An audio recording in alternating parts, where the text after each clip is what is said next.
After we finish Hallel on Pesach, we append to the Hallel an additional chapter of Psalms, which the Gemara refers to as Hallel HaGadol, the Great Hallel, which is ironic given that it is actually shorter than the regular Hallel. The Gemara asks why this unusual title is given to this chapter, and the answer given is that this parak of Tehillim concludes with the words that God provides for the needs of all creatures. And that is really what's so great about this unique praise of God.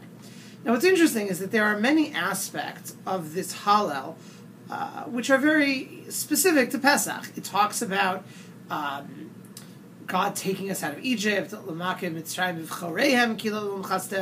God smote Egypt through their firstborn, the Gozer Yamsuf L'Gzarim, who split the Red Sea into partitions. And in fact, the language of this chapter is the source of a number of famous midrashim. The notion that the Red Sea split into 12 passages for each tribe is based on a reading of the phrase L'Gozer Yamsuf L'Gzarim, splitting the Red Sea into sections.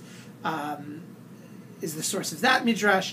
The notion that the Egyptian firstborn, when hearing the news about the impending plague, rioting, and those riots killed many Egyptians even before the plague began, is alluded to in the phrase "Lamakem Mitzrayim bivchoreihem," to smite the Egyptians literally through their firstborn.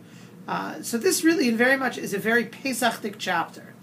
However, the fact that the Gemara specifies that the title comes from the end, I think is very significant, because what it is saying is that there is an expansion in this psalm of Pesach from the historical to the personal.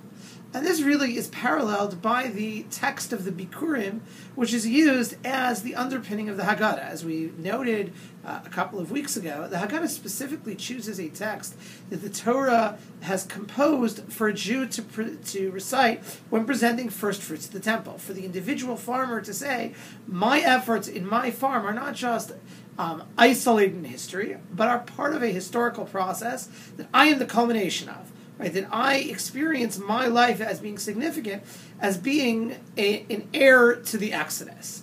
And I think that perhaps we see this same dynamic in this psalm as well.